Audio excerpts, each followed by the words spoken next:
I'm excited to introduce our speaker today. Our presenter, after winning the humorous speech contest over 14 times, all the way up to the national level in Toastmasters in 2003, started his stand-up comedy career.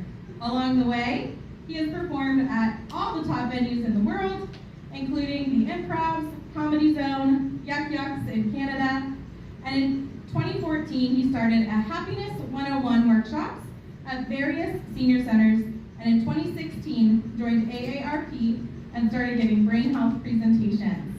Please welcome Mr. Paul Singh. Woo-hoo. Thank you very much. Give it up for Jessica, everybody, please. Please give it up for everybody. And also, please don't stand. It's okay. I appreciate the respect. You can just stay seated. How are you all doing today? Good. My name is Paul Singh, and I don't know if you can read my name tag. You know, how many people can remember all the names all the time? Raise your hands or make some noise or whatever you want to. Nobody? Really? Just not even me? But anyhow, I figured out a little secret. Now I can remember all the names for everybody. As long as you have a badge. It works every time. If you're wearing a badge and I can read it, I know your name. So the trick in life is to wear a badge. And I'm glad AARP gave me one. Anyhow, my name is Paul Singh, and you're probably wondering, what is this guy doing here? Why is he not minding the 7-Eleven or some other business? I retired in 2016. And when I retired, you know, I had worked for the government for 36 years, but they gave me pension for 38 years because I never called in sick. And they said, that's pretty sick, that you never called in sick. so anyhow, I retired. So then I, asked myself, now that I get a nice pension check, what do I want to do in life? What is it that what's my next project? And I wanted to do something. I realized that since I have moderate amount of money to where I can live a very simple life, what do I want to do? What's my next currency? And my next currency was my time left on this planet. Okay? And as we all realize, the time left on this planet is our currency. We want to spend that time that we have left on the planet in the most joyous and fun and fulfilling way. So it's fruitful to you and fruitful to the society. So I was doing stand-up comedy before that, so I said, okay, from now on, I'm not going to tell any bad jokes or dirty jokes. I'm just going to tell brain health jokes. So, and that's a lot of work because I had 2 hours of material when I could use foul language, but now I only got 5 minutes of material. So it really cut down a lot. So anyhow, but I volunteer for AARP. It's a great organization, and I love it. And my friends don't understand the meaning of volunteering. They always pick on me. They're like, so you are a volunteer? How much does that pay? And I tell them, I go, hey, it doesn't pay anything. I do it for the peace of mind. They said, why just the peace of mind? Why not the whole mind? So they pick on me, and the seniors, they're a lot of fun too, One time I went to a senior center, and as I was walking in, it was Halloween. So as I was walking in, I said, okay, I'm going to wear a turban because everybody was wearing a costume. So I said, okay, I'll wear my native costume. So I wore a green turban. And as I'm walking in, this young lady, beautiful young lady, she says, looks at me, she says, young man, nice hat. So I said, thank you, ma'am. Actually, it's a turban. I'm from India. I'm a Sikh. She says, well, I hope you're not contagious. So, but seniors are smart. They, then I asked her, I said, no, it's just, Sikhs is a religion and all this. She said, I know, I'm married to a Sikh. I was just picking on you. She was married to a Sikh guy, but she was just picking on me. She was that smart. And I never caught it. So anyhow, seniors are very smart. One time I was at a library. I was volunteering at a library, and I was fixing the books. And this one gentleman came, and he didn't speak very good English, so he says, he's just fumbling all the books. So I'm like, excuse me, can I help you? He says, I look for book. I'm like, what book? He says, I look for Facebook.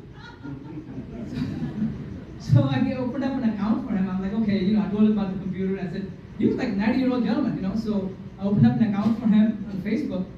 2 weeks later, he comes back. He says, Mr. Paul, Mr. Paul. He called me poor, even though my name is Paul, but he called me poor. I said, look, man, I may be poor, but I'm not that poor. You can call me by my name. But he says, no, Mr. Paul. So he spelled it for me. He was actually saying my name. He says, guess how many friends I got on Facebook? I said, how many? He says, 1,500 friends on Facebook. In 2 weeks, the dude opened 1,500, he made 1,500 friends on Facebook. I've been on Facebook for 20 years and I only have like 20 friends. You know, I might get some more today. But anyhow, 1,500 friends. I said, really, how many does your wife have? He says, I don't know. She's not my friend. So those are the kind of things I interact with every day, and it's a lot of fun. I love it. I love, interacting with seniors. And so today we're going to talk about the 6 pillars of brain health. All right. So since I lost my computer, I'm going to quickly wake it up. Anytime. All right. So a little bit of disclaimer. While that's coming up, I'm going to give you a little bit of disclaimer. Even though I present the 6 pillars of brain health, I'm not a doctor. I've played one on TV several times and gotten paid for it. But I'm not a doctor, so whatever advice I give you or whatever suggestions you think I'm giving you, check with your doctor, your pharmacist, your physician, your girlfriend, your mistress, whatever. But just check with somebody before you adapt those suggestions. Also, it's going to come up. She's resetting it up on the stage. Oh, okay. All right. Sounds good. I'm glad I have this memorized so I can go on and on. But anyhow, I have four goals today. AARP only gives me one goal. That's to impart the information. And AARP has done a lot of research on this subject, and they come up with some methods and ways. So it's really valuable. Can you all hear me? Everybody can hear me? Good. All right. So they've done a lot of work, a lot of research.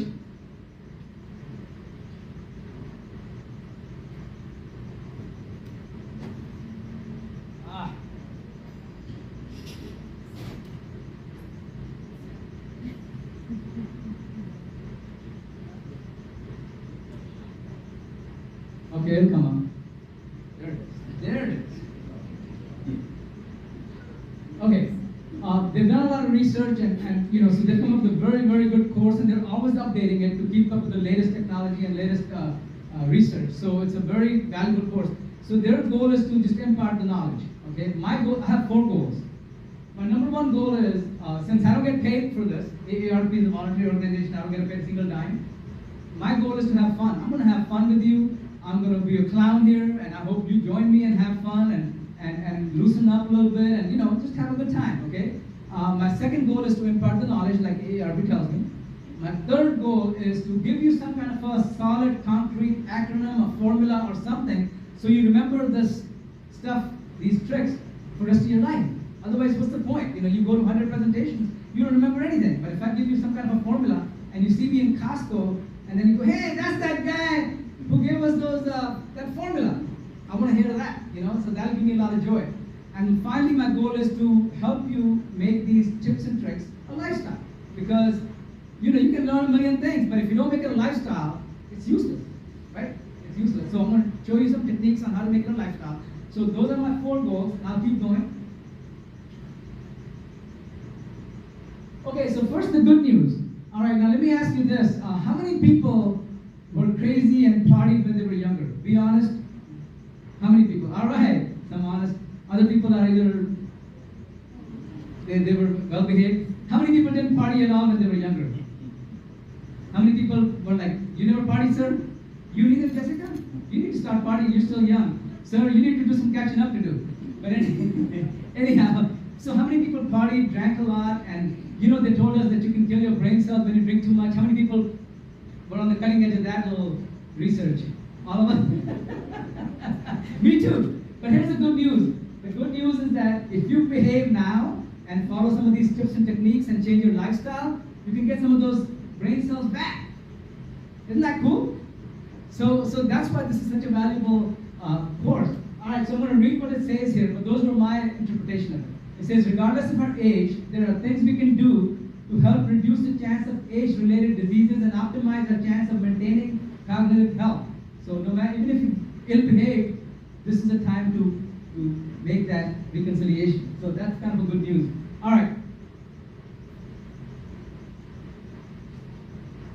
Okay, so today our agenda is very simple. We're going to talk about the 6 pillars of brain health. And those 6 pillars are, first one is be social. Be social. Okay, interact with people, be social. Also engage your brain. Engage your brain meaning learn something new, learn somebody's name, do something today or every day that's going to engage your brain. Okay? Third one is manage stress. How many people are good stress managers? Make some noise or raise your hand. I shouldn't say make some noise because it might not be polite for other. Because you guys are so noisy already, I'm kind of worried that we might, cause the management to get upset. But raise your hands, how many people know how to manage stress? All right, good, good. I can tell you're so calm, they just go, like, I can see you got it under control. How about anybody who doesn't know how to manage stress? Raise your hand. Okay, 2, 3, good, good. So I'm going to talk about some tips and tricks. So that'll be fun, and you can do that. Also, ongoing exercise. How many people have an ongoing exercise routine? Yeah, good, good, very good. I'm proud of you. All right, and then restorative sleep, and then we'll talk about sleep, and then I'll talk about how we can troubleshoot our sleep. Okay, we might be doing some things that are causing us to not sleep well. So I'm going to help you, give you a formula on how to troubleshoot your sleep, and then finally, diet. Eat right. Eat right. I'm sure you guys eat very well here. They have a trained nutrition and probably a dietitian on staff, so you probably get just the right amount of food, but we'll talk about that too. All right, so, okay, let me ask you this. Now, why is brain health so important these days? This is also my microphone, so. Why is brain health so important these days? Folks, I'm going to tell you a little secret. All the answers are up on the screen. So if you brought your glasses, or if you can see, if you're not nearsighted, and you can see it, you got the answer. So feel free to answer, because before I get started, let me give you a little bit of rules about this class. Okay, I'm going to give you 2-second rules so that we can all have fun. Okay, my rule is this. I'm going to tell you a little story. I went to a party and I encountered a social bully. How many people know what a social bully is? Raise your hand. Social bully. Okay, I'm going to define a social bully for those of you who do not know what a social bully is. Social bullies are good-looking people. Very impressive, very influential. But if they don't like you, they will make your life miserable. And I live on the life of the cutting edge where some people like me, some people just hate me. So I was on the wrong side of that little line. And this guy, I'll tell you what he did.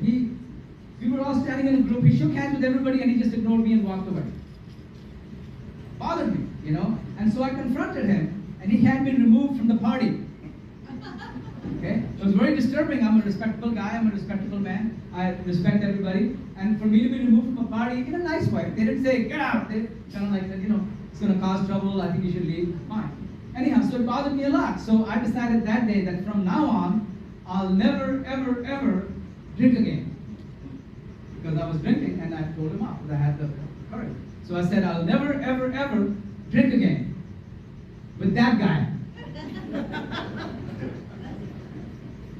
But I still want to have fun. I still want to party. I still want to enjoy life because, after all, if you don't party, if you don't have fun, what good is life? So I still want to have fun. So I learned how to have fun without drinking. I learned how to have fun without drinking. And the best part about that little technique is, if you learn how to have fun without drinking, you can have fun and party all the time. Am I right? Who's going to stop you?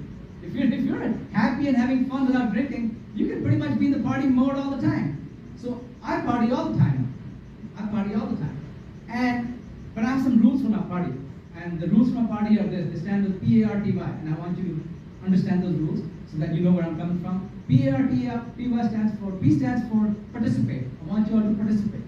Because you learn more by participating, okay? If you just sit there and you don't do anything, you're not going to learn anything. If you participate, raise your hands, participate. P also stands for phones. If you have a cell phone, please be respectful, turn it off, because one cell phone ring will disturb 200 people right here. I don't know how many people there are, I just thought, sounds nice in the video. So please turn off your phone. A stands for ask any questions. You can ask any question. The only dumb question is the question that you don't ask, because you'll be asking yourself at home, why didn't I ask that question? So ask any question, okay? R stands for be respectful. If somebody's talking, raise your hand and let the person finish, and then you can, talk. T stands for time. We only have an hour or 45 minutes, so I gotta be quick. So keep your questions, comments short, sweet, to the point, so we can keep moving. And Y stands for say yes if you're ready to party with me.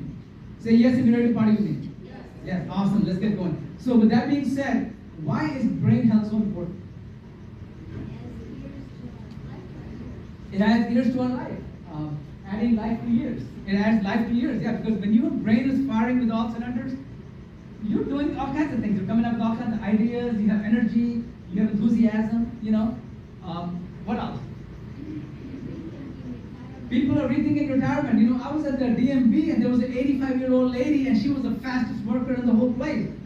You know, people are doing great jobs out there. So, you know, we don't need to hang it up. We got a whole kind of spectrum left for us. Okay, and also skyrocketing healthcare costs. We don't need to go over that, we know that. And also current brain research. Current brain research dictates that you can regain some of those cells. You can regain some of those, you know, you can still recover. You can, you know, fight dementia. You can fight all kinds of things. So that being said, my biggest one is all the decisions that are made in your brain, right? Our brain is our panaga. Okay, so if a brain is working well, our quality of life is better. So the quality of our life depends on the quality of the health of our brain. Would you agree? Okay, so that's my biggest reason. So those are the reasons why it's so important. All right, the first one is be social, or as I say, interact with people. Be social or interact with people. Now let me ask you this. How many people like being social? How many people like being social? How many people like, okay, and what is one thing you do so that stands out from other people that makes you more social? I always say hello to people, whether I met them or not. Beautiful. Give them a big hand, folks. Give them a big hand. This is the two gentlemen right here, because see, when you say hello, it starts the conversation. It breaks the ice. You don't have to know somebody, you don't have to know their name to say hello. You know, so yes, say hello. Who else says hello every day? All right. Who else would like to say hello every day? Who else would like to say hello every day? Right? Good, good. So make that a point. You know, when you see somebody, say something. When you see someone, say something. You know. All right. Also, what else? Who else has a good way to socialize? Who has a good technique? I'll give you one. Okay, go ahead, man. At our church, and monthly, we do coffee hours after worship service. All right. Everybody's welcome. So coffee hours, making a group together, you know, interacting with the group, getting some group dynamics. That's beautiful. All right. What else? Yes, sir. Volunteer, one of the best. Another, give them a big hand. Volunteer, folks. That's one of the best ways to stay socially. You know, I would have never met you had I not volunteered for AARP. And look how many wonderful people I'm meeting today, and touching their lives, and they're touching my life. So, you know, it's beautiful. All right, what else? By the way, AARP is an awesome place to volunteer. So there's some people here who take your name and number and give you all the stuff you need. Anybody else? Yes. I live over Uh-huh.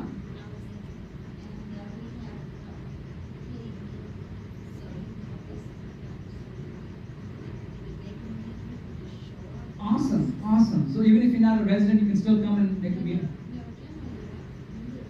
Okay, okay. So it's a shared communal eating. Right, right. That's awesome. That's beautiful. I love eating with other people for several reasons. One is you interact with people on a happy occasion. You're eating, it's celebratory. Secondly, if somebody is joking or something, you got somebody who can call for help. If you eat alone, you choke. You know, that's it. You know. So eating with somebody is not only safer, but it's also good interaction. You know.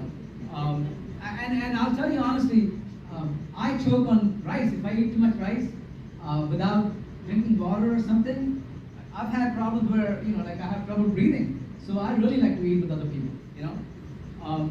So yeah, also stay engaged with friends, family, and community. Avoid isolation. Okay, so what are some of the best ways to stay engaged with friends, family, and community? Anybody? Yes, sir.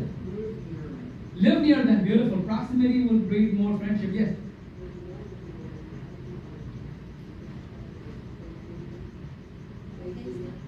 Absolutely. FaceTime, one of the best. One of the best. FaceTime, because I'll tell you, FaceTime is so awesome. You know, like I talk to my friends in India all the time. In fact, now when I call India, before when I would call India, it was like, you know, $2.59 a minute. Now I can talk for free. So now I talk FaceTime all the time. And sometimes my friends get upset because there's an 8-hour time difference. And I call FaceTime and they're like, hey man, can I call you back? I'm in the bathroom. You know? So, but anyhow, that's going a little too far. But yeah, FaceTime is beautiful, beautiful. Use the technology, it's free. You know, if you don't know, ask somebody. And you can FaceTime, you can save your family and friends, name and number. Awesome, awesome. So they facilitate? Beautiful, beautiful. How many people do that? They do a family get together on FaceTime or WhatsApp or something. Good. More of you should do that. If you don't know how to do it, talk to somebody. They'll help you. It's pretty secure. There's no risk of any kind of, Facebook is more dangerous than FaceTiming each other. Okay? All right. Also avoid isolation. Okay, so anybody has any other tricks on how to stay socially engaged? Any other tips that you want to share? Yes, ma'am. Interact with children if you have children and if you have a chance. Beautiful. Find out what they're doing. What's the best way to interact with people younger than you? What's the best way to interact with people younger than you? Can anybody tell me? Yes, ma'am. Volunteer with the schools. I'm talking about your own relatives. If you have kids, if you have family who are younger than you, what's the best way to keep them interested in you? Give them money, yes. Very good. Very give them money. Give her a big hand. Can I be your child too, man?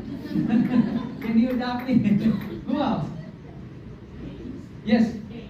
Play games with them, yeah. Occupy their mind, yes. Beautiful. Give her a big hand, folks. That's the best answer I was looking for. Listen to them. Listen to them, okay? Be interested in them. You know what makes you interesting? Being interested. If you're interested in other people, you become interesting. Okay, the problem that we have is we talk more than we listen. I try to do, here I'm talking 100%, I apologize, but in my real conversations, I try to talk 25 to 35% and let the other person talk 65 or 75%, because I can say a lot of things in very few words, okay? I was a stand-up comedian, so I know how to abbreviate. They say brevity is the soul of wit, so I've learned to say few words and say a lot. But other people, they make every story long, so we'll talk about that too. All right, so be a good listener. Anybody else got good tips? So everybody listen up. Be a good listener. Anyhow, all right. Okay, so here's some of the tips that AARP gives you. Is get involved, join a club or participate in sports. Anybody play a sport like ping pong or pool? Anybody? Ping pong, pool, anything that's not so traumatic to your bones and joints. Anybody? How about cards? You guys play cards? How many people play cards? How many people play board games? Board games. Yeah, board games. Very good. Your brain uses a lot of energy too, so if you play board games or cards or yes, sir. Oh, I'll take that question. Okay, no, I apologize. No worries. Okay, so yeah, play games. Also attend community events. Like you're here, that's a good community event. And if you don't have any community events near you, create some of your own. Like the young lady said, she goes to a coffee group. Hey, that's cool. Also consider adopting a pet or pet sitting. I don't know if you guys are allowed to have pets, or I don't know what your permissions are here or whatever. So, but that's a good way. Now here's what I do. I love pets, but I'm too lazy to take full ownership and full responsibility of a pet. So what I do is when I'm walking and I see a good-looking pet walking by, I talk to the pet and the owner first, of course, and then I ask them, hey, what do you do when you have to give this pet when you go on vacation? Do you take the pet with you, or do you leave it here? And 9 out of 10 times they're like, oh my God, it's such a hassle. I have to pay the kennel $200 or $300, and they're so bad. They lock up my pet in a little cage and this and that. I go, you know what? Leave it with me. I have a big backyard. I'll give you some instructions and I'll take care of your pet if you have to go on vacation. And guess what? 9 out of 10 times they're like, oh wow, this is great. And you know what? It's a joy, because you get to have a pet and the pet loves you, but you don't have full-time responsibility. And they love you because now they have a place where they can leave their dog. You know what I mean? So it's kind of like you become a godparent to a pet. And it's wonderful, So that's something you can do. And also volunteer with a local nonprofit. I keep talking about AARP like I'm a paid employee, but I love AARP. The reason being, they ask you what you like doing. AARP will ask you what you like doing, and then they'll give you something based upon what you like doing, so you're never bored doing it. That makes sense? So I would say, find an organization like that that'll give you that choice. All right. moving on. Okay, organize a regular virtual game night or book club. Now, people who play cards, if you have trouble finding more people, hook up with some of these people here, see if they want to play cards with you, or see if you can, make some group activities together of like-minded people. Also attend virtual community events. During COVID, this became really popular. We were doing a lot of stuff on the Zoom. Also consider adopting a pet or pet sitting. See, that's where I come in, the pet sitting. Okay, and also volunteer. So those are some of the tips and techniques that you can do.